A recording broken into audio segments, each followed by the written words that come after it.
여러분 안녕하십니까? 국내 코로나19 환자가 발생한 지 1년, 어제 하루 26명이 숨지면서 국내 누적 사망자가 1,000명을 넘었습니다.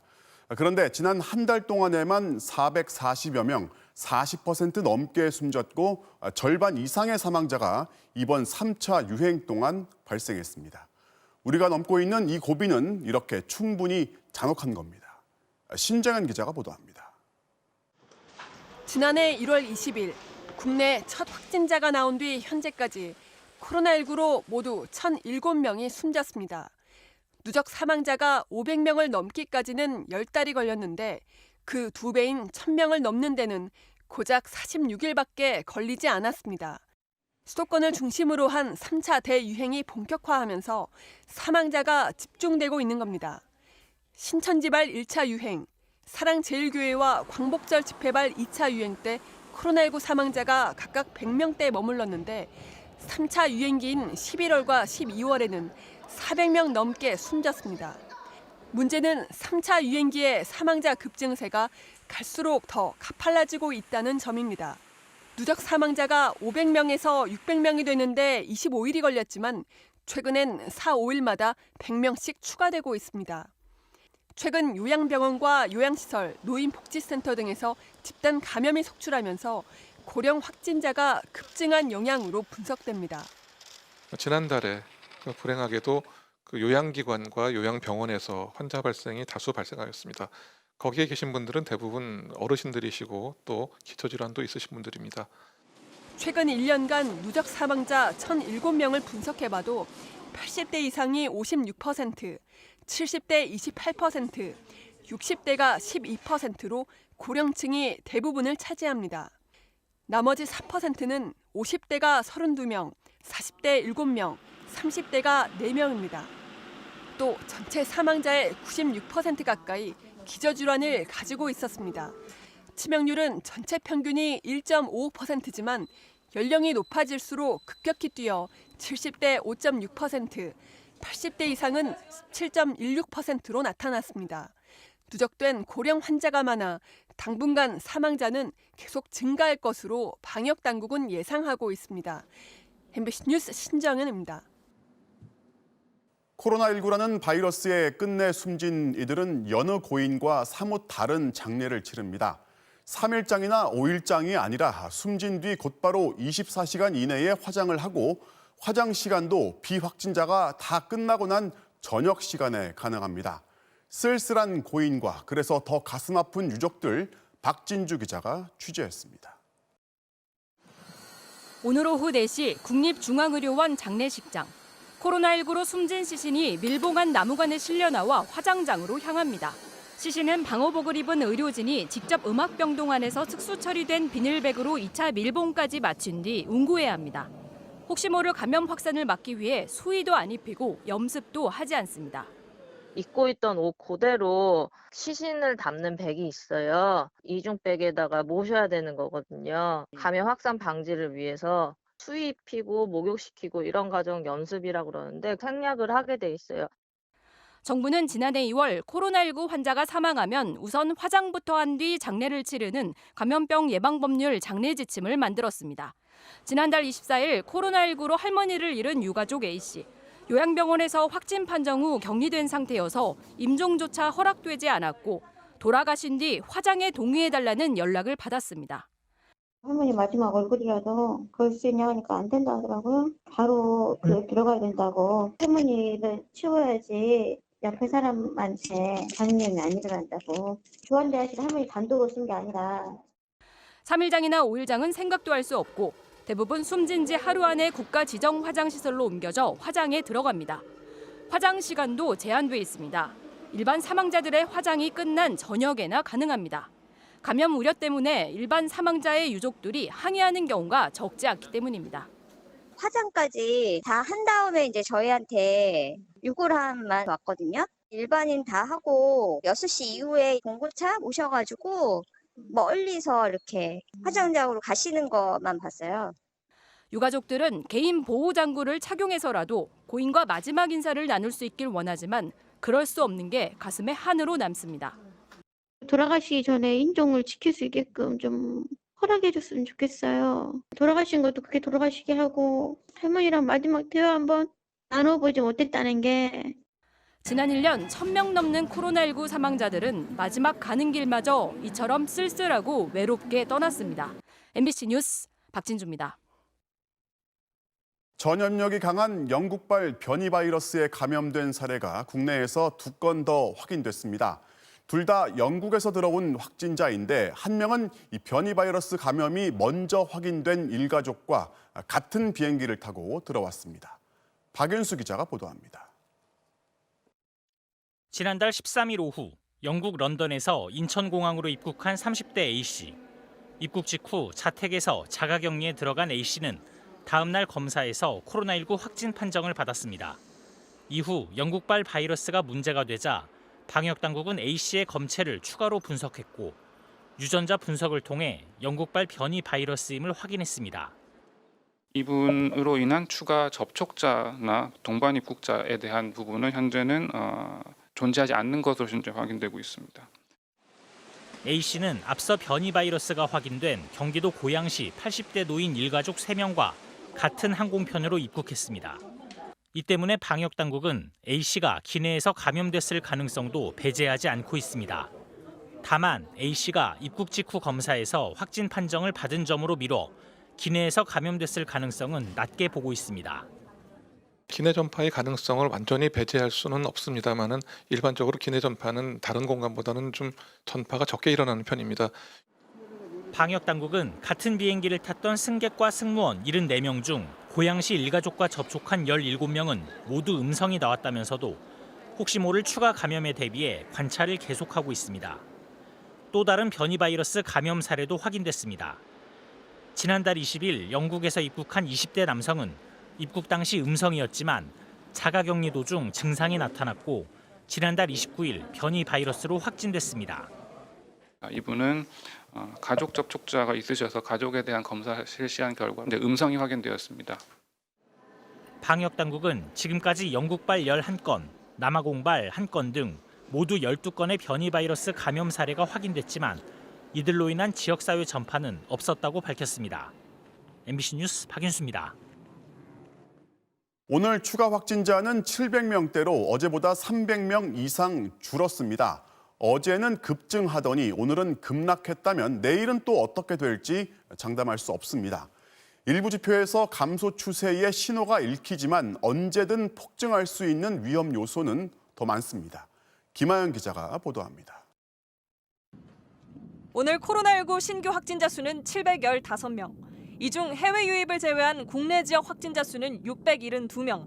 주말이 끝나 주중의 검사 건수가 반영되는 화요일에 확진자 수가 700명 아래로 떨어진 건 지난해 12월 8일 562명 이후 한 달 만입니다. 주간 하루 평균 확진자 수도 지난달 1000명대에서 최근에는 900명대 초반으로 내려왔습니다. 21년 첫 주 발생에 대해서 말씀드리면 3차 유행에서 처음으로 확인된 감소 추세를 보였다고. 방역당국은 확진자 1명이 몇 명을 감염시키는지 보여주는 감염 재생산 지수도 0.93에서 1 사이로 떨어졌다고 잠정 집계했습니다. 지난 한 달간 한 주 평균 감염 재생산 지수가 1 아래로 떨어진 적이 한 번도 없었다는 점을 고려할 때 확산세가 꺾이고 있다는 분석입니다. 현재와 같은 추세가 이어진다면 이보다 감소할 가능성이 충분히 있다고 말씀드릴 수 있습니다. 하지만 울산 중구 선교단체에서 19명이 추가 감염되고 경기 수원의 한 교회에서도 15명이 추가 확진되는 등 종교단체 등을 중심으로 한 집단 감염은 계속되고 있습니다. 성경 공부하는데 이제 우리가 볼 때는 그냥 뭐 모임이라 그래야 되나? 계속 쭉 모인 거죠. 언제부터 며칠 모인 게 아니라 쭉 모였는데. 또 다중이용시설을 통한 감염은 줄었지만 개인 간의 사적인 접촉을 통한 감염이 유행을 주도하는 점도 불안한 요인입니다. 만약에 지금 이번 주에 사람들이 막 사회적 거리두기 안 하고 여기저기 집단 발병 발생하면 이게 1.2, 1.3 이렇게 올라가 버리면 다음 주 늘어날 수도 있다는 얘기니까. 방역당국은 확진자 수가 줄기 시작한 지금 확산세를 제대로 꺾지 않으면 이후의 피해는 지금까지 사회적 거리두기로 입었던 피해와는 비교할 수 없이 클 것이라고 말했습니다. MBC 뉴스 김하영입니다. 우리는 왜 안 되나 하는 일부 업종의 불만이 점점 행동으로 이어지고 있습니다. 여기에다 정부의 재난지원금이 손실에 비해 턱없이 부족하다면서 집합금지를 두고 헌법 소원도 제기했습니다. 지금 정부가 해야 할 것은 추가로 풀거나 다시 막는 게 아니라 모두가 납득할 수 있는 투명한 기준 그리고 충분한 설득인 것 같습니다. 강나름 기자가 취재했습니다. 영하의 날씨 속에 주황색 죄수복 차림의 사람들이 거리로 나섰습니다. 업종 차별하지 말고 형평성 있게 정책을 제시하라! 헬스장, 필라테스 등 실내 체육업 종사자들입니다. 이들은 한 달째 문을 열지 못한 것도 답답하지만 정부의 결정이 형평에도 맞지 않는다고 주장하고 있습니다. 태권도장 등 학원으로 등록된 일부 시설은 제한적으로나마 풀어주고 다른 실내 체육 시설은 계속 금지한 데 대한 항의입니다. 저희가 살 수 있도록 최소한의 정책만이라도 부탁드리겠습니다. 살 수만 있게 해주십시오. 집에는 아이가 있고 가족이 있습니다. 반발은 업종 전반으로 확산되고 있습니다. 헬스장이 기습 개장 시위를 한 데 이어 오늘 광주광역시에서는 유흥업소 700여 곳도 문을 열어놓는 단체 행동에 나섰습니다. 식당과 술집, PC방 등 밤 9시까지로 제한된 업종도 불만을 호소하기는 마찬가지입니다. 25년 동안 고깃집을 운영해온 부부는 하루 매출이 3만 6천 원이었다며 울상입니다. 지금은 9시만 되면 단속이 돼버리니까 먹다가도 나가야 되니까 안 오죠. 근데 25년 뒤는 저도 못 버텨요. 결국 손해를 보상하는 법적 뒷받침 없이 무조건 문만 닫게 하는 건 문제가 있다며 일부 자영업자들은 헌법 소원을 냈습니다. 재산권에 대한 특별한 제한이기 때문에 이에 대한 정당한 보상 규정을 마련해야 됩니다. 하지만 이에 대해서 전혀 보상 규정을 마련하고 있지 않기 때문에 위헌이라는. 방역 당국의 고민도 커지고 있습니다. 무엇보다 형평성 논란이 제기된 실내 체육 시설에 대해선 밀폐된 공간에서 비말이 나와 영업 금지가 불가피하다고 거듭 이해를 구했습니다. 방역 당국은 다음 주 주말까지 거리 두기에 성과가 나타나길 기대하면서 완화 조치를 검토하겠다고 밝혔습니다.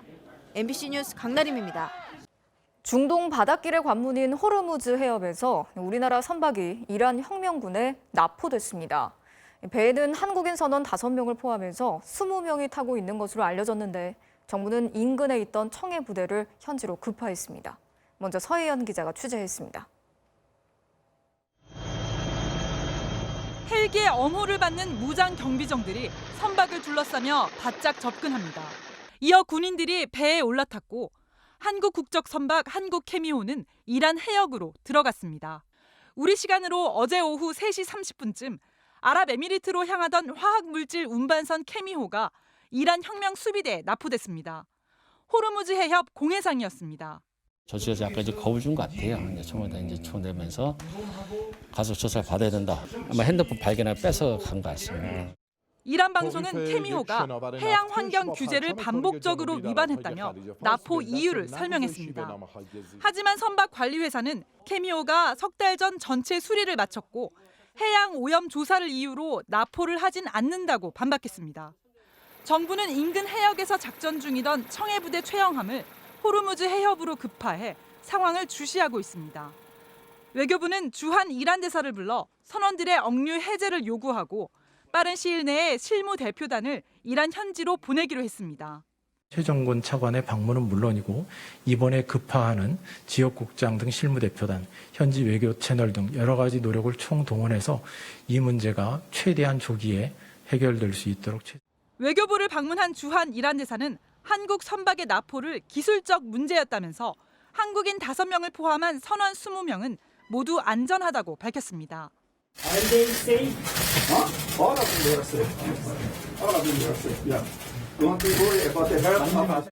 케미호가 납포된 호르무즈 해협은 전 세계 원유의 3분의 1이 오가는 중동의 핵심 전략 지역입니다. 미국과 이란의 갈등이 고조된 지난해에는 이 지역을 지나던 국제 화물선 4척이 수중 공격을 받았으며 지난 2019년 7월 납포된 영국 선박은 65일 만에 석방됐습니다. MBC 뉴스 서혜연입니다. 자, 이번 사태는 다음 주 외교부 1차관의 이란 방문을 앞두고 발생했습니다. 양국 간의 관계가 우호적인 상황에서 대체 이란이 왜 갑자기 우리 선박을 표적으로 삼았는지 의문이 들 수밖에 없습니다. 겉으론 해양 오염을 내세웠지만 실제로는 이란 내부 문제, 또 미국과의 갈등 같은 다른 노림수가 있는 것으로 보입니다. 이어서 나세훈 기자가 취재했습니다. 오늘 오후 이란 정부 대변인은 이란의 한국 선박 나포가 인질극이라는 주장을 일축했습니다. 그러면서 이란 자금 70억 달러를 인질로 잡고 있는 것은 한국이라고 했습니다. 이란 자금 70억 달러란 한국에 묶여있는 원유 대금 7조 원을 뜻합니다. 이란은 한국에 원유를 수출하고도 미국의 경제 제재로 돈을 송금받지 못하고 있습니다. 하지만 최근 우리 정부는 미국을 설득해 이 동결 자금으로 코로나 백신을 공동 구매하는 데 사용하는 길을 열어줬습니다. 실제 오는 10일 최종건 외교부 1차관이 이란을 방문해 이 문제를 추가 논의할 예정이었습니다. 이런 정황으로 미뤄 이번 사태는 이란 내 강경파인 혁명수비대의 정치적 행보일 수 있습니다. 미국의 제재로 경제 상황이 악화된 데다 코로나19 확진자가 120만 명을 넘기는 등 폭발 직전의 국민 불만을 외부로 돌릴 필요가 있었다는 겁니다.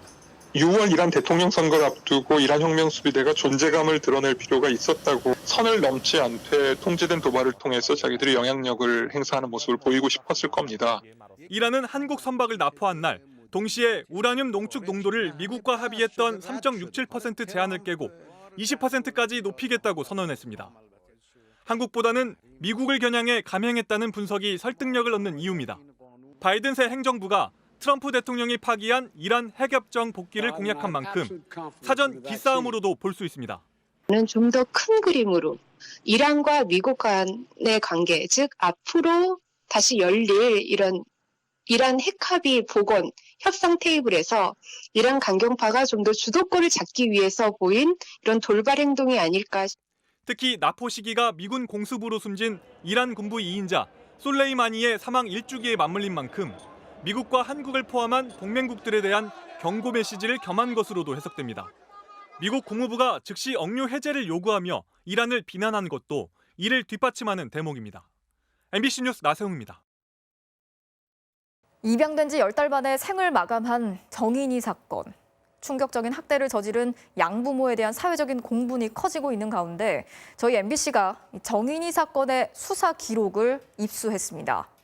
이 사건에서 이해하기 힘든 대목 중에 하나는 그럴 거면 도대체 왜 입양을 했을까인데 자신들의 친딸을 위한 목적이 가장 컸다는 게 수사기관의 판단이었습니다. 신재훈 기자가 단독 취재했습니다. 정인이가 묻힌 경기도 양평의 공원 묘지엔 아침부터 발길이 이어졌습니다. 처음엔 앙상한 나뭇가지 옆에 아이 사진과 명패만 덩그러니 놓여있던 묘지. 지금은 꽃다발과 장난감, 편지는 물론 간식과 쌀밥까지 가득합니다. 하늘나라에서라도 여기 늦었지만 많은 엄마, 이모들이 행복하길 바라고 있다고, 마음껏 행복하고 더 이상 아프지 말라고. 슬픔에만 그치지 않았습니다. 양모가 받을 수 있는 최고의 형벌을 내려달라고. 네, 어제 이제 진정서 제출했고요. 오늘 또 가서 제출을 하려고. MBC는 양부모가 재작년 7월 정인이를 데려오며 입양 기간에 냈던 에세이 내용과 수사 기록을 입수했습니다. 양엄마인 장모 씨는 남편과 연애 시절부터 입양을 계획했으며 종교적인 믿음으로 결정하게 됐다고 적었습니다. 이 부부는 실제로 정인이를 돌봤던 위탁 가정에도 이렇게 말했습니다. 자기 딸보다 더 기도를 데려가려고 기도를 많이 했다는 둥. 이러니까 너무 정말 저희는 너무 잘 갔다고 생각했고. 하지만 실상은 달랐습니다. 양엄마 장 씨를 잘 알던 주변인들은 입양의 가장 큰 동기는 친딸에게 같은 성별의 동생을 만들어주기 위한 것으로 보였다고 경찰에서 진술했습니다. 실제로 장 씨는 친딸의 영어 공부 모임이나 가족 식사 모임 때 정인이만 혼자 어두운 지하주차장에 두고 온 것으로 경찰 수사 결과 드러났습니다. 또 정인이의 눈과 귀에서 진물이 나오는데도 친딸과 함께 놀이터에 데리고 나왔다는 지인의 진술도 확보했습니다. 이런 모습에 저러려면 왜 입양을 했을까 의문을 가졌다고 합니다. 인터넷 맘카페에서도 활발한 활동을 했던 양엄마 장 씨는 입양을 하면서 정인이의 새 이름을 두고 맘카페에서 투표를 한 뒤 율하로 바꿨습니다. 이는 2살 많은 친딸의 이름과 돌림자를 맞춰 지은 이름이었습니다. 입양 뒤에도 남긴 글의 대부분은 친딸에 대한 것이었습니다. 정인이에 대해선 얼른 커서 수준 맞게 놀아줬으면 좋겠다는 말이 전부였습니다. 양모에게 정인이는 친딸에게 선물한 여동생에 불과했을지도 모른다는 추정까지 가능케 하는 대목입니다. 애기는 한 번도 못 봤어요. 첫째만 봤어요. 둘째는 본 적 없어요. 장 씨의 심리 상태는 도대체 어떤 것이었을까?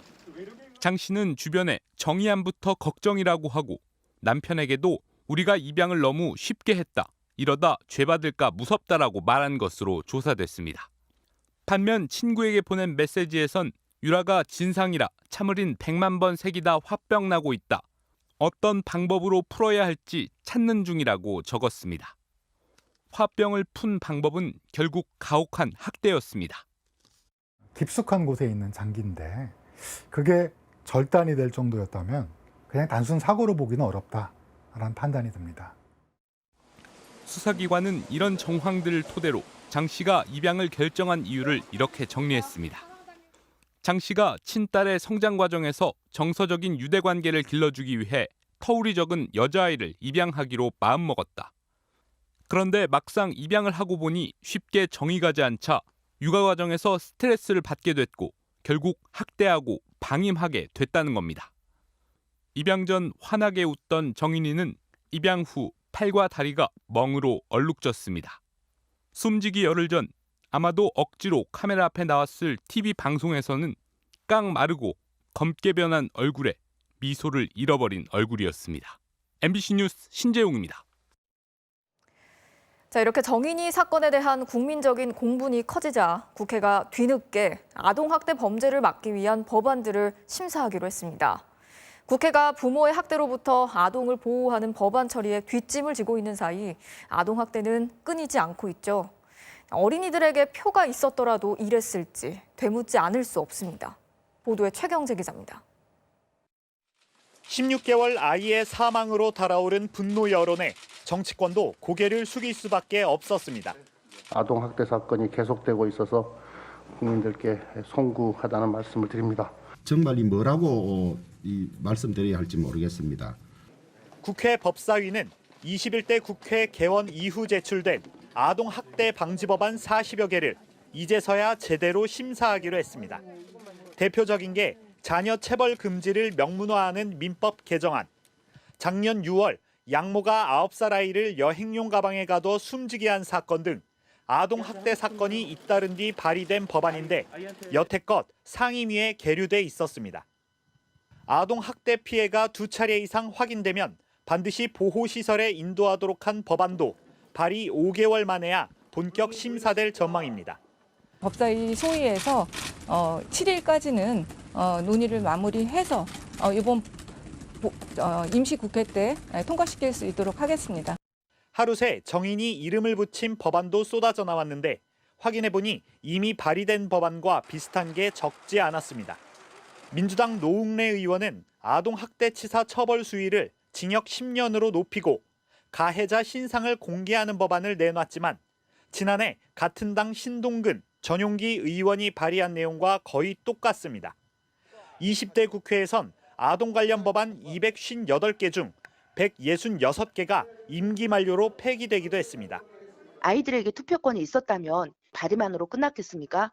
표로 연결되지 않는다고 해서 대한민국의 국민인 아이들을 보호하는 일에 소홀히 하는 것은 국민을 대변한다는 국회의원이 직무유기라고 생각합니다. 정부도 경찰청의 아동학대 총괄부서를 새로 만들고 전담 공무원을 늘리는 한편 2번 이상 신고된 아동학대 사건은 반년에 1번 이상 점검하겠다는 내용의 대책을 뒤늦게 발표했습니다.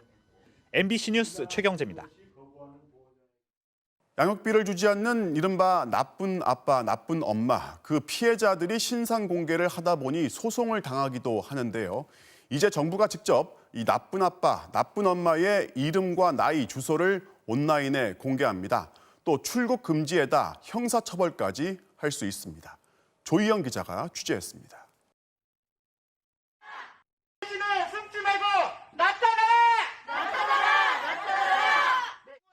4년 넘게 양육비를 주지 않은 전모 씨를 시민단체 회원들이 규탄하고 나섰습니다. 전 씨가 두 아이의 한 달 양육비로 준 돈은 고작 50만 원. 법원이 정해준 금액의 3분의 1도 채 안 됩니다. 이 때문에 전 씨의 전 부인은 공과금도 제때 내지 못하며 생활고에 시달리고 있습니다.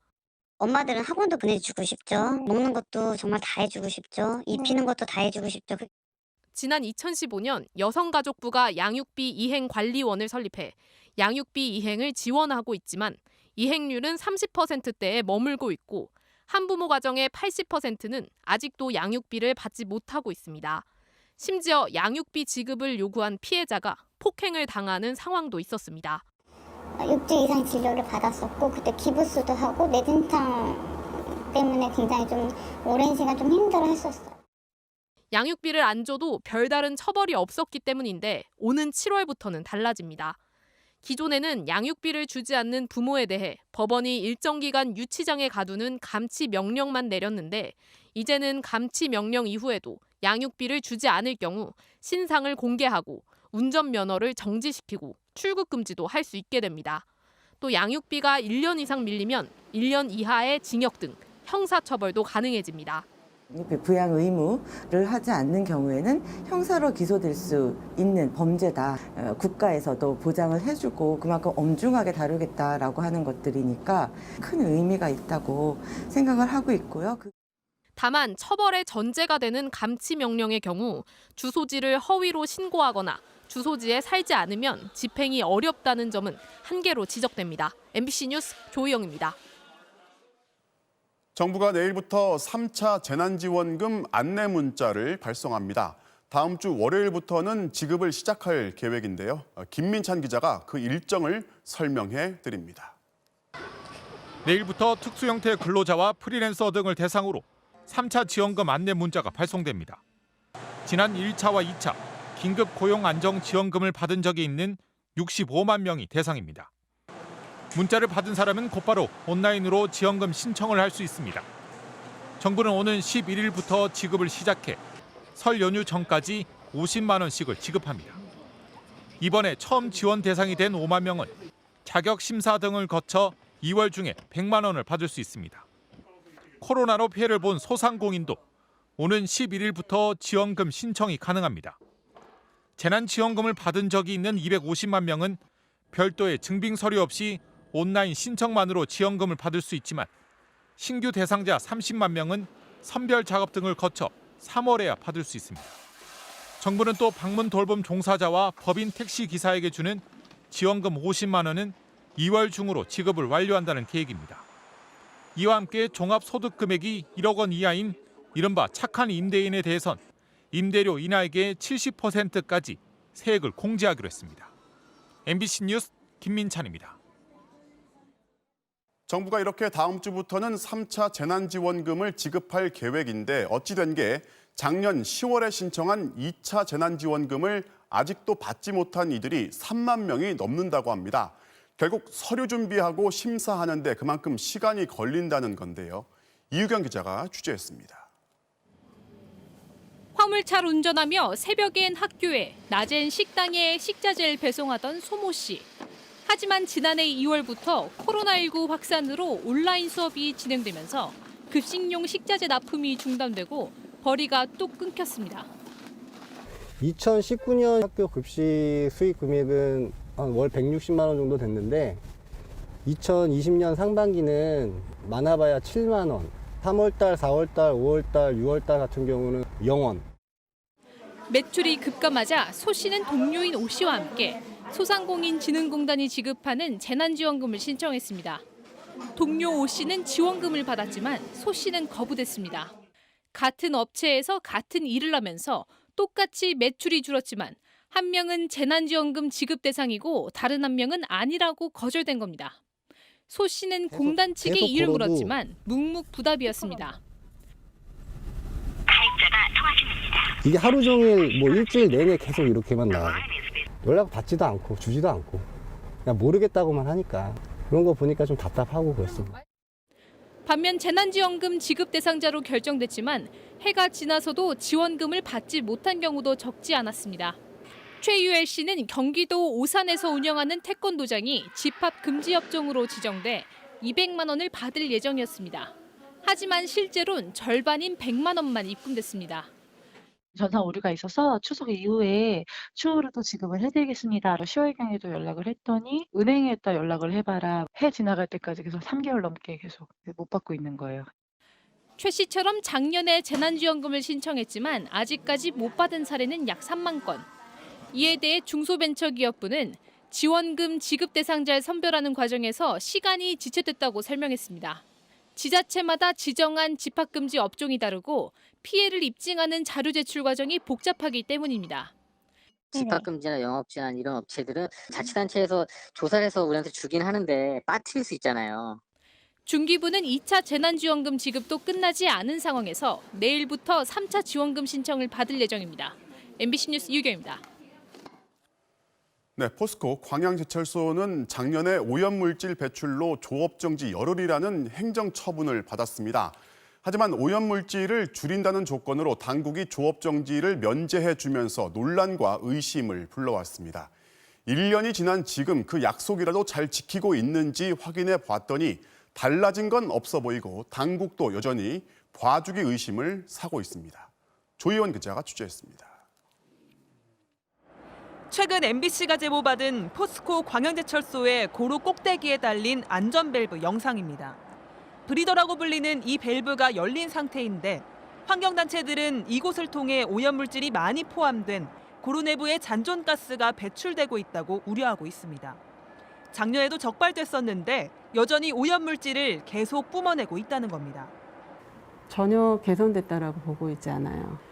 여전히 그 정도 수준으로 배출이 되고 있다는 거죠. 규정에 따르면 이렇게 가스를 배출할 때마다 관리당국은 현장에 와 저감 조치가 이루어지고 있는지 감시를 해야 하는데 전라남도는 실제로 그렇게 했다고 밝혔습니다. 과연 그랬는지 확인해봤습니다. 광양제철소의 밸브 개방 일정과 전라남도 환경조사팀의 출장 내역을 입수해 대조해봤습니다. 이에 따르면 제철소는 작년에 브리더란 밸브를 모두 29번 개방했는데 환경조사팀이 현장에 와서 저감 조치를 확인한 건 단 10번에 불과했습니다.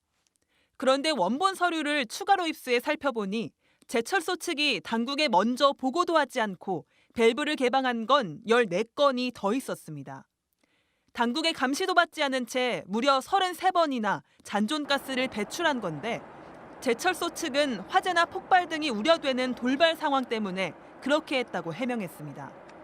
하지만 바로 이런 돌발 상황 때야말로 오염물질이 더 많이 뿜어져 나온다고 현장 직원들은 걱정하고 있습니다. 환경을 감안한 조치가 아무것도 이루어질 수가 없는 상황에서 그냥 바로 빠져버리고요. 대기 저희 물질이 나가도 감내를 해야 되는 상황인 거죠. 광양제철소는 작년에 이런 오염물질 배출 때문에 수천억 원의 손실이 불가피한 조업정지 열흘을 받았지만 오염 배출을 줄인다는 조건으로 처분을 면제받은 바 있습니다. 이례적으로 행정처분마저 취소했지만 이처럼 여전히 허술하게 감시되고 있는 탓에 지역민들은 1년 전과 다름없이 오염된 공기를 마시고 있었다 하더라도 알 길이 없게 됐습니다. MBC 뉴스 조희원입니다. 지난달 전동차가 멈춰서면서 수백 명의 승객들이 대피했던 김포 골드라인. 불과 보름 만에 또다시 멈춰섰습니다. 이번에도 비상제동장치가 문제였는데 재발 방지를 약속한 지 보름 만에 또 같은 사고가 발생하자 시민들의 불안감이 커지고 있습니다. 손하늘 기자가 취재했습니다. 경기도 김포시의 풍무역. 오느 낮 2시 반쯤 승객 수십 명이 탄 김포공항행 열차가 승강장에 들어왔습니다. 그런데 승객을 태우던 열차에서 갑자기 비상제동장치가 작동했습니다. 다시 재출발할 때 비상제동이 돼가지고 차가 안 움직인 거지. 브레이크가 걸린 거죠. 출입문을 닫으려던 열차에 비상제동이 걸리면서 열차를 타고 있던 승객 30여 명의 발이 묶였습니다. 승객들은 좁은 승강장에서 기다리거나 다른 교통편을 이용해야 했습니다. 운영사인 김포 골드라인은 뒤에서 오던 다음 열차에서 승객들을 내리게 하고 사고 열차를 견인 조치했습니다. 열차 운행이 정상화될 때까지 1시간 가까이 사고가 난 풍무역과 고촌역, 김포공항역에서 승객 수백 명이 불편을 겪었습니다. 김포 골드라인 측은 비상제동장치의 전력 차단기가 이상 작동한 것을 확인했습니다. 구비식대도 차단기 하나 설치하잖아요. 예, 그런 식으로 그 비상제동 라인에 차단기가 투입되는 거예요. 김포골드라인은 지난달 말에도 이번과 마찬가지로 비상제동 장치가 비정상적으로 작동해 승객 600여 명이 터널에 갇혔습니다. 앞서 지난해 5월에는 차량 결함, 11월에는 신호장애 사고가 있었습니다.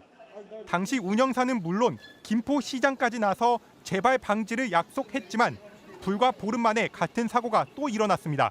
이번에도 또 똑같이 비상제동으로 뭉쳤으면은 부품의 문제가 또 똑같으면은 사고가 또 나중에도 또 일어날 수도 있는 문제잖아요, 이거는. 김포골드라인은 연이은 사고에 대해 원인을 분석해 구조적인 문제가 있는지 규명하겠다고 밝혔습니다. MBC 뉴스 손하늘입니다. 연초부터 고질적인 음주운전 사건이 잇따르고 있습니다. 방역 수칙을 피해서 호텔방에 모여서 술을 마시고 운전을 하는가 하면 만취 상태에서 고속도로를 질주하다 사망사고를 낸 사건도 있었습니다. 사회적 거리두기에 경찰이 단속을 강화한다고 해도 소용이 없었습니다. 이재민, 임명찬 기자가 이어서 전해드리겠습니다. 인적이 드문 새벽 서울 중랑구의 한 도로입니다. 흰색 승용차 한 대가 중앙분리대를 들이받은 뒤 반대 차로로 넘어와 그대로 전봇대와 충돌합니다. 차 앞부분은 산산조각 났고 파편이 인근 가게까지 날아갔습니다. 잠시 뒤 운전자가 스스로 문을 열고 나오더니 난감한 듯 얼굴을 감싸줍니다. 바닥에 주저앉고 망연자실해 한참 동안 차를 가만히 바라보기도 합니다. 운전자는 27살 유모 씨였습니다. 혈중 알코올 농도가 면허 취소에 해당하는 0.08%를 훌쩍 넘는 만취 상태였지만 정작 본인은 멀쩡했습니다. 차량이 한 반파 정도 된 상태고 특별하게 아픈 데가 없고 병원 갈 필요가 없다고. 유 씨는 서울 중구에 있는 한 호텔에서 밤늦게까지 지인들과 술을 마신 뒤 운전대를 잡았습니다. 음주 여파로 졸면서 운전을 한 걸로 조사됐는데 사고를 내기까지 질주는 10km 넘게 계속됐습니다. 중앙분리대를 통째로 날려버린 대형 사건. 행인들이 있던 인도를 덮칠 수도 있었던 아찔한 상황이었습니다. 유 씨는 감염병 예방법을 위반한 의혹으로도 조사를 받고 있습니다. 음주운전 사건의 시작이었던 호텔 술자리엔 공교롭게도 4명만 있었다고 유 씨는 주장했습니다. 호텔 안에서 자기들이 시켜먹은 군배 2명하고 동기 1명하고 해서 4명이나 있다는데요. 경찰은 유 씨를 음주운전 혐의로 입건했고 5명 이상이 호텔에 모여 사적인 모임을 한 건 아닌지 추궁하고 있습니다. MBC 뉴스 이재민입니다. 경부고속도로 판교분기점 부근입니다. 서울 방면 1차로에 승용차 한 대가 중앙분리대를 들이받고 비상등을 켠 채로 멈춰서 있습니다. 잠시 뒤 2차로를 달리던 흰색 벤츠 SUV 차량이 빠른 속도로 1차로로 접어들더니 그대로 정지해 있던 차를 들이받았습니다. 순식간에 폭발이 일어나고 불꽃이 치솟아 오릅니다. 벤츠 운전자는 곧바로 대피했지만 들이받친 승용차 운전자는 미처 빠져나오지 못하고 숨졌습니다.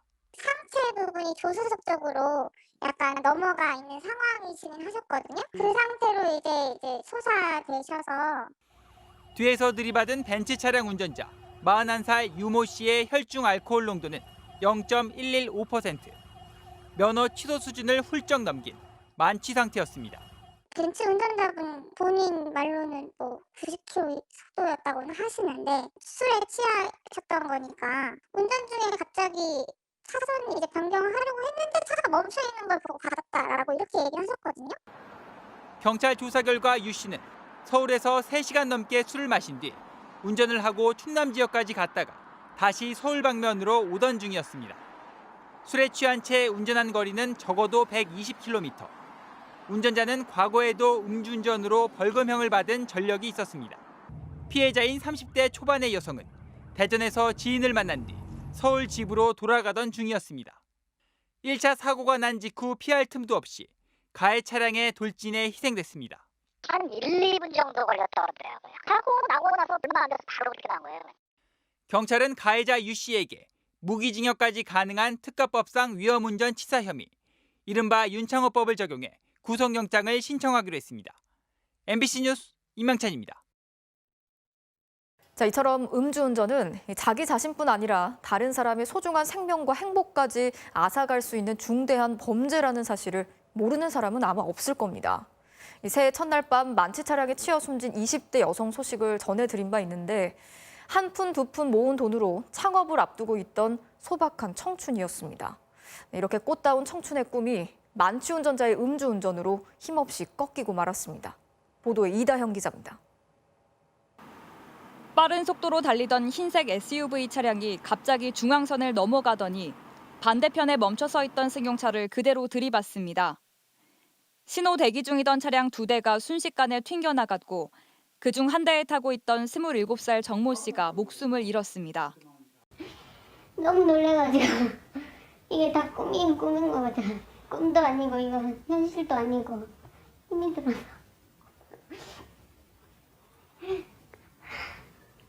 숨진 정 씨는 미용 관련 학원을 다니며 창업을 준비해왔습니다.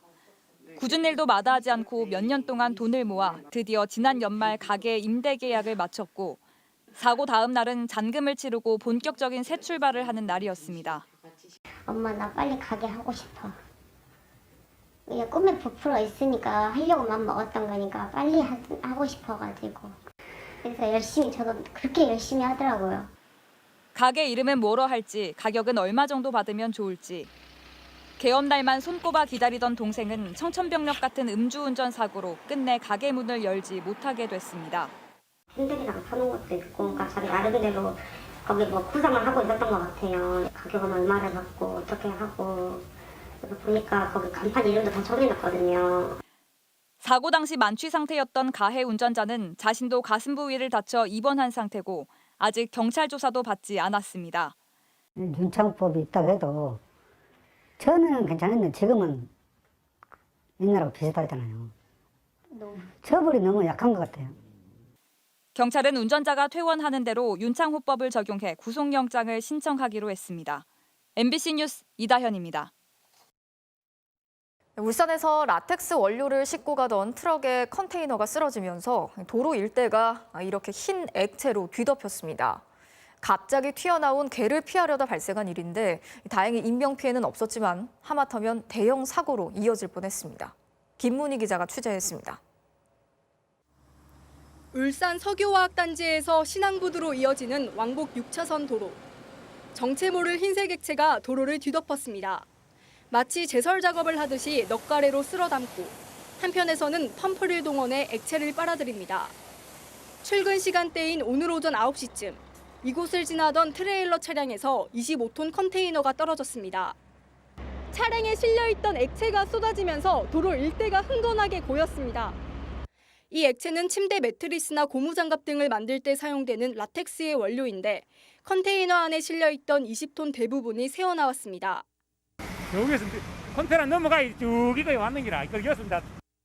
갓길에서 갑자기 튀어나온 개를 피하려다 차량이 중심을 잃었고 결박돼 있던 트레일러가 분리돼 도로 위로 떨어진 겁니다. 그런 건 아니고 개를 쳐가지고 내가 놀래가지고. 도로에 쏟아진 라텍스 원료 일부는 우수관로를 통해 인근 바다로 유입돼 긴급 방제 작업이 이루어졌습니다. 다행히 고무 성분인 라텍스는 인체나 해양 환경에는 큰 해가 없지만 해경은 확산을 막기 위해 사고 7시간 만에 방제를 완료했습니다. MBC 뉴스 김문희입니다. 지금 보시는 곳 쓰레기장이 아니라 세계적인 휴양지 인도네시아 발리 해변의 모습입니다. 새해 첫날부터 단 이틀 동안 치운 플라스틱이 무려 90톤에 달했는데 막대한 쓰레기들이 끝도 없이 밀려들고 있습니다. 보도에 손영 기자입니다. 드넓은 모래사장과 잔잔한 파도로 유명한 인도네시아 발리섬. 하지만 신들의 섬이란 별명이 무색하게도 해안가 전체가 플라스틱 쓰레기로 뒤덮였습니다. 모래사장이 보이지 않을 정도입니다. 한 환경운동가는 인어공주 복장을 하고 쓰레기 더미 위에 둘러누웠습니다. 발리 주정부와 자원봉사자들이 트랙터까지 동원해 청소에 나섰지만 파도를 타고 쓰레기는 끝도 없이 밀려듭니다. I can see it's a lot of them still in the water. Look at that, guys. 새해 첫날부터 이틀 동안 발리 해변에서 수거된 쓰레기는 무려 90톤에 달합니다. 이 막대한 쓰레기들은 대체 어디서 온 걸까? 인도네시아에서 가장 큰 섬인 자바섬의 한 하천입니다. 가득 찬 쓰레기로 강물은 보이지도 않습니다. 10월부터 시작되는 우기 동안 폭우가 쏟아지면 하천에는 플라스틱 쓰레기들이 끝도 없이 밀려듭니다. 인도네시아를 구성하는 4개의 큰 섬에서 이렇게 쓰레기가 쏟아져 나와 바다로 흘러갔고 이 쓰레기들이 겨울철 소풍을 타고 신들의 섬이라 불리는 발리에 도달하게 된 겁니다. 인도네시아 정부는 작년 봄 폐기물과의 전쟁까지 선포하고 인공위성으로 플라스틱 쓰레기를 추적하겠다고까지 밝혔지만 별 소용이 없었습니다. Unfortunately, I would like to say, because it means that they are still at the ocean, and most probably it means that most of those marine debris will reach all the big accumulation of plastic that we. 인도네시아인들이 바다에 버리는 쓰레기 양은 연간 62만 톤에 달합니다. 해양 전문가들은 섬나라인 인도네시아가 쓰레기 처리 시스템을 제대로 갖추지 않은 것은 큰 문제라며 지금 같은 쓰레기 투기가 계속되면 발리 전체가 쓰레기로 뒤덮이게 될 것이라고 경고했습니다. MBC 뉴스 손령입니다. 네, 요즘 주식 투자하는 분들 참 많으신데 조심하셔야겠습니다. 가짜 주식 투자 프로그램으로 3천여 명의 투자자들을 속여서 700억 원이 넘는 돈을 받아챙긴 일당이 경찰에 붙잡혔습니다. 문철진 기자가 취재했습니다. 경남 창원의 한 사무실에 경찰이 들이닥칩니다. 평범한 사무실처럼 보이지만 무인가 사설 주식 투자 업체입니다. 100만 원을 투자하면 10배에 달하는 1,000만 원으로 주식을 거래해 높은 수익을 올릴 수 있다고 유혹해 전화로 투자자를 모았습니다. 무엇보다 저희는 대출로 잡히지도 않고 금액도 10배까지 이용이 가능해서 그리고 조건이 되게 좋기 때문에 따로 나와서 운영을 하고 있는 거고요. 그리고는 형태나 사용 방법 등이 실제 프로그램과 흡사한 가짜 주식 투자 프로그램으로 실제 주식 거래가 이루어지는 것처럼 투자자들을 속였습니다. 주가가 하락하면 남은 투자금을 돌려줬지만 주가가 올라 수익금 출금을 요구하면 프로그램 접속을 차단하고 연락을 끊었습니다. 이런 수법으로 지난 2년간 3,800여 명으로부터 가로챈 금액만 726억 원, 적게는 수백만 원, 많게는 19억 원을 몽땅 날린 사람도 있습니다. 고위험 투자 상품인 레버리지와 유사한 방식인데다 저렴한 수수료와 수십만 원의 지원금 등에 속아 투자자들은 피해를 입기 전까지 사기라는 사실을 알아채지 못했습니다. 매일 수익 인증을 올리는 사람도 있었고 또 저 같은 경우는 또 증거사 프로그램하고 봤더니 이게 똑같이 이렇게 올라갔다 내려갔다 혹같이 같이 가더라고요. 그래서 전혀 의심을 안 해죠. 경찰은 자본시장법 위반과 사기 혐의 등으로 60대 총책 A씨 등 12명을 구속하고 39명을 불구속 입건했습니다. 증권사에서 개별적으로 개설되는 투자금 입금 계좌가 아닌 법인 계좌를 통하여 투자금 입금을 권유하는 경우에는 투자 사기를 의심해 보셔야 합니다. 또 총책의 거주지 등에서 현금과 골프 회원권 등 18억 2천만 원 상당을 압수하고 절차에 따라 피해자들에게 돌려줄 계획입니다. MBC 뉴스 문철진입니다. 네, 이어서 오늘 이 뉴스 전해드리겠습니다. 개 한 마리가 밧줄에 묶여서 쓰러져 있는 사진이 공분을 불러일으키고 있는데요. 차량 주인이 개를 차에 매달고 달린 것으로 확인됐습니다. 진돗개 한 마리가 바닥에 맥없이 쓰러져 있습니다. 길게 늘어진 목줄은 자동차 범퍼에 연결돼 있는데요. 진돗개 상태는 처참했습니다. 이등도 없었고 입에서는 피 흘리고 있었거든요. 아무렇지도 않게 진짜 강아지 그냥 바퀴 옆에다 놓으시더라고요. 제보를 받은 동물보호단체는 개를 차에 매단 채 달린 것으로 보인다며 경찰에 신고했습니다. 자동차가 달리는 속도가 있잖아요. 그 속도에 못 맞춰서 이제 질질 끌려가면서 온몸이 다 살가상이 생기는 건데 상상을 할 수 없는 그 고통인 거죠, 이거. 차주는 인근에서 100여 마리의 개를 키우는 50대 남성. 개가 차에 매달려서 간 거 맞아요. 약 5km를 끌려다닌 개는 결국 숨을 거뒀습니다. 지인이 차에 개를 묶어놓은 사실을 깜빡한 채 운행했다고 진술한 차주. 하지만 시민단체는 개가 묶여있는 걸 몰랐을 리 없다며 의도적 행위로 의심된다고 지적했습니다. 앞에 묶여 있잖아요. 뒤에 묶여 있다면 그 말을 그냥 조금이나마 믿어볼 수 있겠지만 앞에 묶여 있기 때문에 절대 그걸 몰랐을 수가 없는 거고. 동물을 잔인한 방법으로 죽음에 이르게 할 경우 동물학대죄가 성립할 수 있는데 관건은 고의성입니다. 동물보호법은 과실법을 처벌하지 않고 고의법만 처벌하고 있거든요. 운전자가 강아지가 매달려 있다는 걸 알아야 되고요. 강아지가 죽어도 상관없다라고 생각하면서 운전했을 때만 처벌이 됩니다. 경찰 관계자는 고의성 여부 등을 확인하고 있다고 밝혔습니다. 개가 차에 이제 있다는 거를 그분이 개를 차를 일부러 골조시에 매달고서 운행했는 거냐. CCTV가 있으니까 여러 가지 모정도를 객관적으로 판단할 거고. 오늘 이 뉴스였습니다.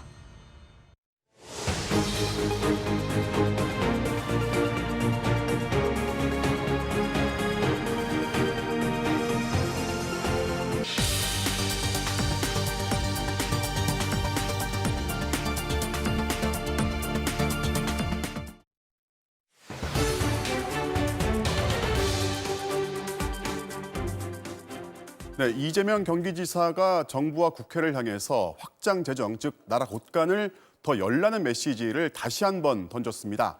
지금의 경제 위기의 심각성을 볼 때 절실한 상황이라는 건데요.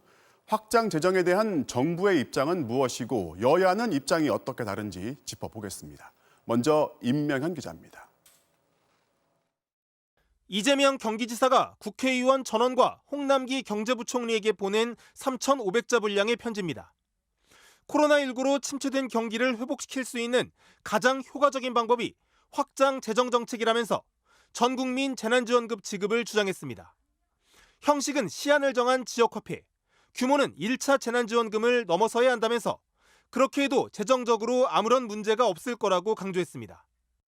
국민의 재정적 어려움도 완화해주고 경제 선순환이 가능하도록 확장 재정 정책을 좀 적극적으로 시행해 주십사 하는 부탁을 드린 겁니다. 이 지사는 선진국들이라고 여력이 충분해서 재정을 투입하는 건 아니라며 주요국 동향과 OECD 자료를 일일이 제시했습니다.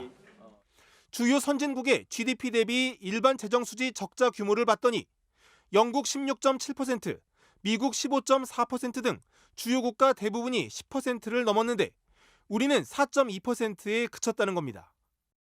작년에도 GDP 대비 재정 지출이 재정 적자 비율이 보통 선진국 평균의 3분의 1에도 못 미칠 정도로 아주 적었습니다. 이 지사는 지난달에도 같은 자료를 인용하며 전쟁 중 수술비를 아낀 건 자랑이 아니라 수준 낮은 자린고비임을 인증한 것이라며 홍남기 부총리를 비판한 바 있습니다. 이 지사는 지난해 경기도 전체에 재난지원금이 지급된 결과 2조 6천억여 원의 추가 소비 지출이 발생해 소비 견인 효과가 입증됐다며 확장 재정은 행정 주체의 입장이나 정치적 견해를 떠나 추진해야 할 정책이라고 주장했습니다. MBC 뉴스 임명현입니다. 그러면 우리 경제는 대체 곳간을 얼마나 더 열어야 하는 상황인 건지, 곳간 열쇠를 쥐고 있는 정부는 재정을 더 풀겠다는 계획이나 의지가 있는 건지 경제팀 노경진 기자가 분석해드립니다. 한국은행이 정한 기준금리는 0.5%. 더 이상 내리기 힘든 상황까지 내려갔습니다. 어려운 기업이나 자영업자들이 낮은 금리로 돈을 빌려서 지금의 위기를 극복하게 하자는 건데 이 돈이 오히려 부유층과 고소득층에게 흘러들어가 주식과 부동산 등 자산 가치를 부풀리고 있는 게 현실입니다. 때문에 이제 돈을 푸는 통화 정책보다는 정부가 필요한 대상에 직접 돈을 쓰는 재정 정책이 경제를 살리는데 더 효과적인 게 아니겠냐는 의견이 세계 경제기관과 학계에서 공통적으로 나오고 있습니다. 정부가 거둔 돈보다 더 많이 지출하는 것, 이른바 확장 재정입니다. 우리나라의 경우 아무래도 상대적으로 재정 건전성이 양호한 상황이기 때문에 국제기구 등 외부에서 보는 시각에서는 우리가 경기 침체 대응에 확장적 재정 정책을 펼칠 여력이 있는 것으로 평가됩니다. 물론 그동안 건실하게 유지돼 왔던 우리 재정 건전성이 흔들리는 게 아니냐 우려가 적잖습니다. 부채가 빠르게 늘고 있는 것도 사실입니다. 국가 부채. 올해 예산안 기준 GDP 대비 47% 남짓입니다. 하지만 증가 속도가 빨라지더라도 우리 국가 부채 비율은 여전히 경제개발협력기구 OECD 평균의 절반 수준에 머물게 됩니다. 또 하나 크게 주목해야 될 부분은 가계부채입니다. 지난해 3분기 가계부채는 1년 전보다 7% 늘면서 1,700조 원을 목전에 두며 사상 처음 GDP 규모를 넘어섰습니다. 국가부채는 GDP의 절반도 안 되는데 가계부채는 GDP의 100%를 넘는 겁니다. 국제결제은행 BIS에 따르면 세계 최상위 수준입니다. 여기에 기업 부채까지 더하면 민간 부채는 GDP의 2배를 훨씬 뛰어넘습니다. 우리 재정 건전성에 대해선 높은 평가를 아끼지 않는 국제통화기금 IMF와 OECD 같은 국제기관들도 우리의 가계부채 급증은 크게 우려하고 있습니다. 이 같은 상황에서 현재의 위기 해결을 도맡을 주체는 빚을 한계치까지 짊어진 민간이 아니라 빚을 질 여력도 있고 행정력도 있는 정부가 될 수밖에 없다는 분석입니다. 지난 가을 정부가 발행한 유로화 외평채는 마이너스 금리, 즉 원금보다 덜 주는 채권인데도 완판돼 우리 정부에 대한 국제적 신뢰성을 다시 한번 확인한 바 있습니다. 현재 확장 재정이 요구되고 있고 해도 괜찮다는 주장이 나오는 이유입니다. MBC 뉴스 노경진입니다. 네, 3차는 다음 주부터 지급하니까 이제 4차가 되는 재난지원금, 과연 전 국민을 대상으로 지급할 수 있는 건지 정치권의 입장은 어떤지 취재 기자와 함께 살펴보겠습니다. 자, 김재경 기자 나와 있습니다. 김 기자, 네. 먼저 이재명 지사는 이제 더 많이 그리고 이제 차등 없이 지원하자는 거잖아요. 그런데 이제 이낙연 대표나 정세균 총리는 사실 좀 입장이 좀 다르지 않습니까? 그렇습니다. 이 대표나 정 총리 모두 피해 입은 분들한테 두텁게 지원한다. 그러니까 즉 선별 지급론을 주창해 왔습니다. 네. 그런데 최근 이런 분위기가 다소 바뀌고 있습니다. 이 대표는 이번 3차 대유행이 사그라들면 경기 진작을 위해서 전 국민 재난지원금 지급을 검토할 수 있다고 밝혔고요. 정 총리도 어제 MBC 백분 토론에서 가능한 차등 지원이 옳다. 그러나 앞으로 추이를 봐야 한다며 가능성을 열어뒀습니다. 다만 방점은요. 코로나 유행이 끝난 뒤 경기 활성화를 위한 목적이라는 데 두고 있어서 즉시 논의하겠다 이런 건 아닙니다. 자, 먼 얘기일 수도 있다 이런 건데 전반적으로 여당의 분위기는 어떻습니까? 네, 생각보다 이재명 지사와 같은 보편 지급론, 그러니까 모든 국민에게 똑같이 나눠줘야 한다 이런 말을 하는 의원들이 생각보다 많았습니다. 연말 연초 지역구 민심을 청취하는 과정에서 2.5단계 거리두기가 장기화하는 데 대한 피로감, 또 타격이 극에 달했음을 느꼈다는 겁니다. 한 여당 의원은 지금은 살고 죽고의 문제라면서 일단 3, 4개월은 살아야 백신도 나오고 코로나도 줄 것 아니냐, 그때까지는 살려달라는 말을 많이 들었다고 전했습니다. 이런 의견들이 수면 위로 올라간다면 전 국민 재난지원금 논의는 예상보다 좀 빨라질 수 있을 것 같습니다. 자, 어쨌든 이제 석 달 뒤면 보궐선거에다가 올해 전반적으로 이제 대선 앞두고 있다 보니까 돈을 여권에서 이렇게 풀면은 그렇죠. 국민의힘은 분명히 이거 선거용이다 이런 식으로 비판을 할 거란 말이죠. 자, 야권의 입장도 한번 정리해 볼까요? 맞습니다. 국민의힘은 이제 3개월 뒤에 서울, 부산 보궐 선거가 있잖아요. 그렇죠. 이런 상황을 석 달 앞둔 상황에서 정부 여당이 또다시 민심을 돈으로 사려 한다 이렇게 강하게 비판하고 있습니다. 네. 지난해 4월 총선에서 민주당의 압승은 1차 전 국민 재난지원금에 영향이 있었다는 평가에서 나온 비판인데요. 주호영 원내대표는 3차 재난지원금이 아직 지급되지도 않았는데 벌써 전 국민 재난지원금을 주장하는 건 4월 선거를 노린 것이냐고 지적을 했습니다. 자, 당연히요. 갑론을박은 있을 수 있습니다. 그런데 지금 이게 우리가 지금 경험하지 못한 재난 상황이라 한다면은 정부도 경험한 적이 없을 수준으로 돈을 풀어서 재정 정책을 해야 된다. 좀 지원해 줘야 된다. 여기에 반대할 사람은 없을 거예요. 그렇죠. 전 국민 재난지원금 문제는 정치적 논란과는 별개로 봐야 한다. 이런 의견이 적지 않습니다. 네. 일단 국민들이 재난지원금을 100만 원 받았다고 해서 총선에서 여당에 투표했다고 평가하는 전제 자체가 맞냐 이런 의문이 있을 수 있고요.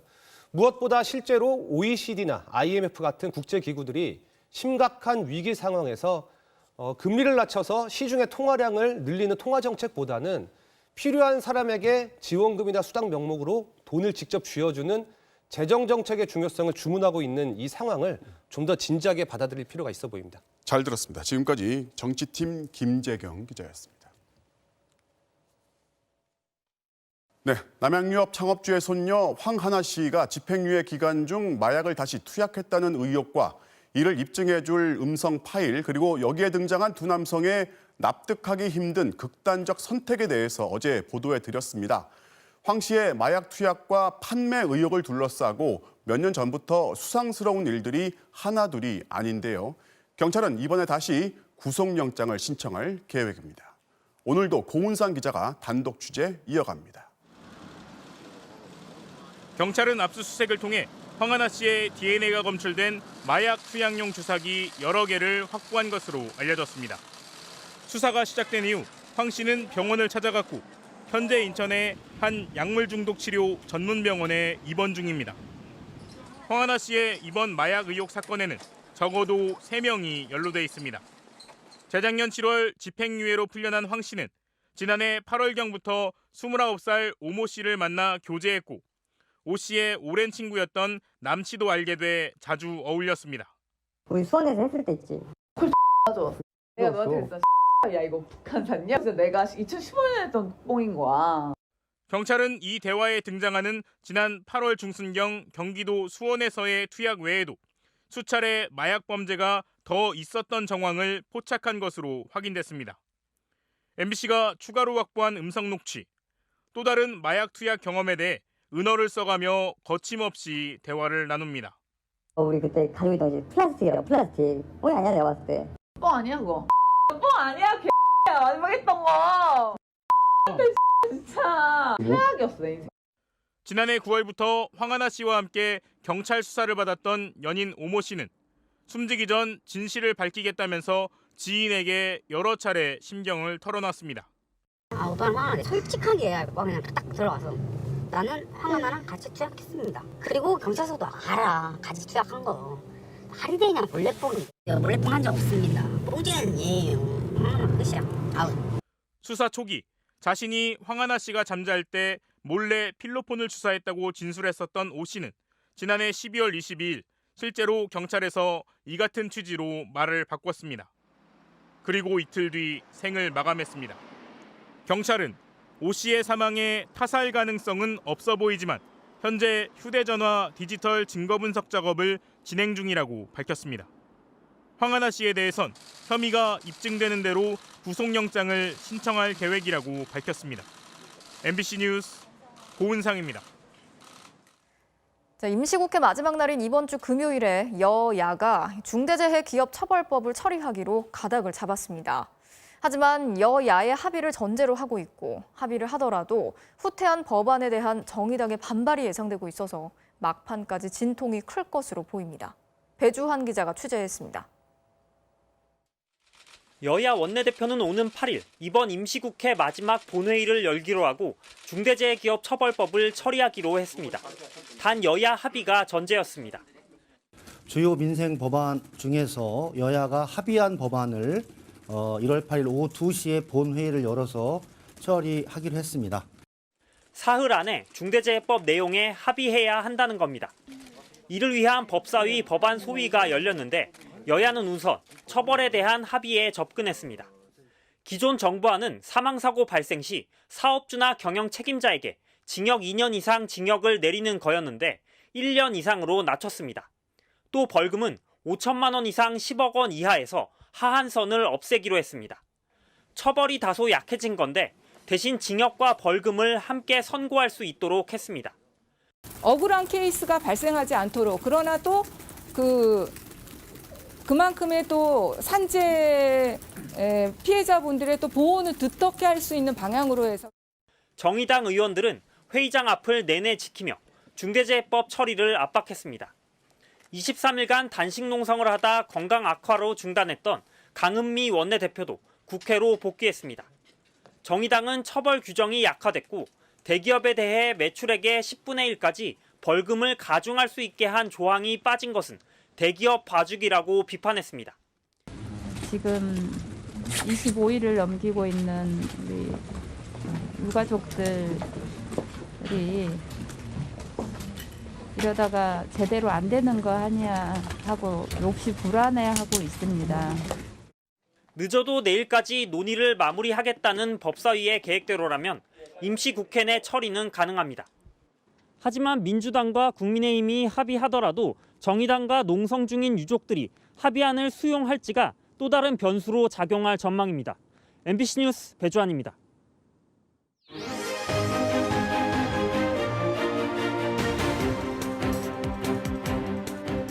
정치적 참견 시점, 오늘도 정치팀 김재영 기자와 함께 하겠습니다. 자, 오늘 준비한 소식 보겠습니다.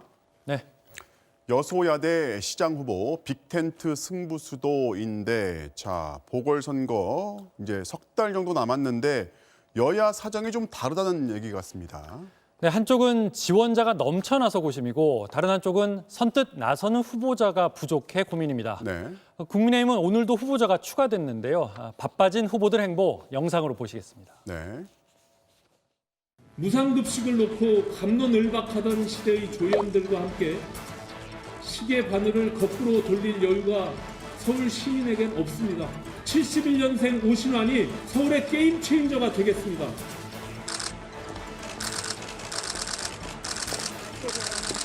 미투 사건으로 시작되지 않았습니까? 또 물론 결국은 반문재인 연대에서 단일화하는 거는 너무나 중요하다고 생각하고요. 네, 오늘까지 중앙선관위에 등록된 국민의힘 예비후보는 김선동 전 사무총장 등 3명입니다. 네. 하지만 자천, 타천 후보군에 오른 사람들까지 합치면 이미 10명이 넘습니다. 이런 가운데 오늘 국민의힘이 경선 방식을 100% 시민 여론조사로 갈 수도 있다는 내용을 밝혔는데요. 후보 단일화를 내걸고 안철수 국민의당 대표, 금태섭 전 의원이 함께 경선을 치르는 범야권 대혈투가 벌어질 수도 있다는 전망도 나오고 있습니다. 자, 이제 범보수 야권에서는 10명 넘게 나왔다고 하는데 반대로 여당은 지금 후보를 못 내고 있는 거죠? 네, 경쟁자가 더 나와도 모자를 판에 유력 후보 중 한 명이 오늘 불출마 선언을 하면서 여당은 구인난이 계속되고 있습니다. 네. 관련 영상 보시죠. 일상은 회복되어야 합니다. 위기에는 강력한 리더십이 필요합니다.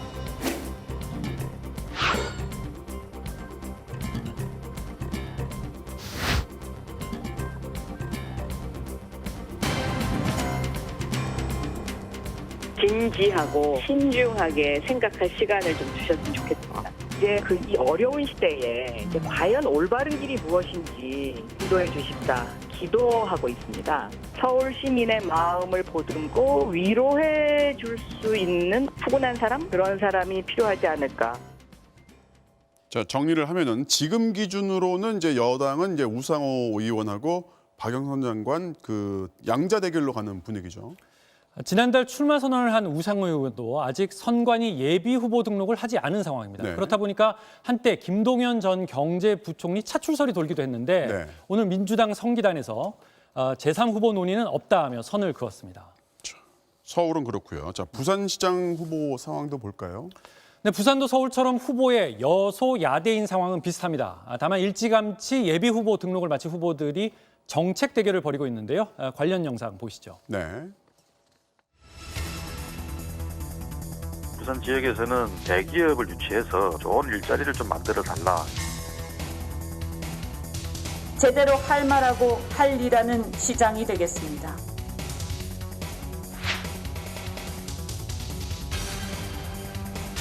매주 하나씩 정책을 발표하고 있습니다. 오늘은 주거를 통해서 또 계층 이동이 가능하도록 하겠다. 생명공학을 다루는 그런 연구소들을 유치를 하겠다고 생각하고 최고의 국제 도시를 만들겠습니다.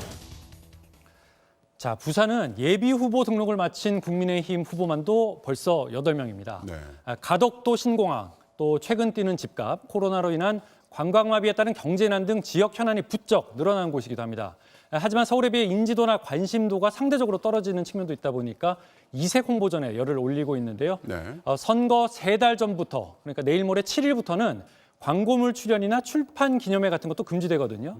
그게 마지막으로 가능한 내일 온라인 음악회, 드라이브스루 출판 기념회 등 기발한 아이디어의 홍보전이 등장할 예정입니다. 자, 석 달 정도 남아 있는데 후보도 유권자도 선거 참여 열기가 좀 더 뜨거워지기를 기대하겠습니다.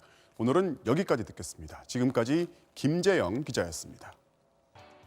마스크를 끼고 격렬한 농구 경기가 가능할까요? 심지어 마스크를 낀 선수들이 끼지 않은 선수들을 이겼다는군요. 코로나 시대의 마스크 착용, 스포츠 현장에서도 예외는 아니었죠. 야구, 골프, 당구 등 많은 선수들이 경기 도중 마스크를 착용했는데요. 그런데 격렬한 종목에서도 그게 가능할까요? 오늘 펼쳐진 미국 대학농구 경기입니다. 보스턴 대학 선수들이 학교 규정에 따라 빨간 마스크를 쓰고 코트에 나섰습니다. 시간이 지날수록 호흡이 불편해지면서 입만 가리거나 턱으로 내리는 선수도 있었지만 현란한 드리블에 이은 개인기를 뽐내면서 오히려 마스크를 끼지 않은 상대팀을 꺾는 이변을 연출했는데요. 반응은 뜨거웠습니다.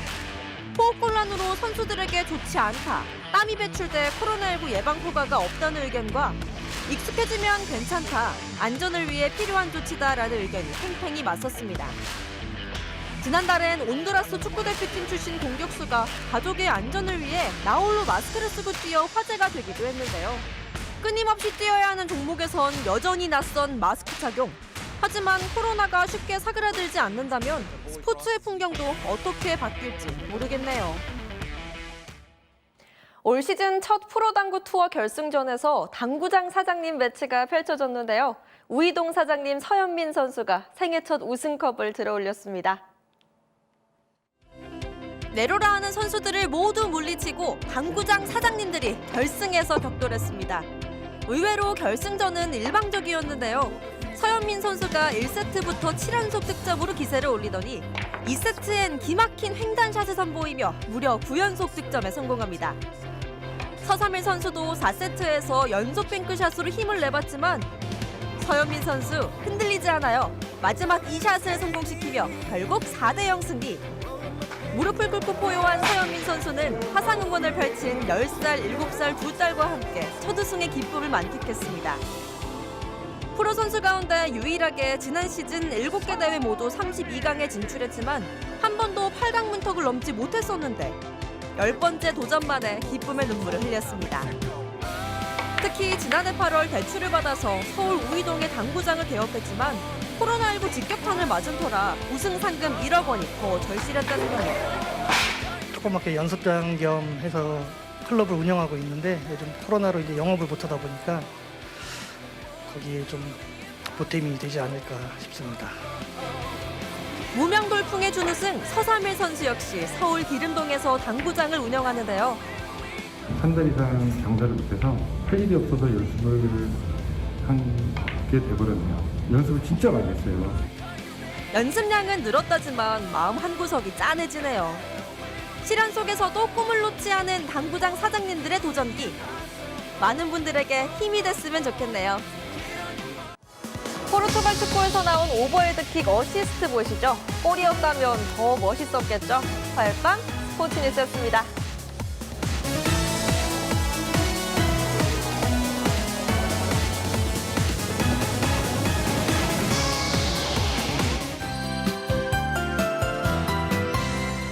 북극 한파가 온다는데 과연 어느 정도일지 가늠이 잘 안 되시죠?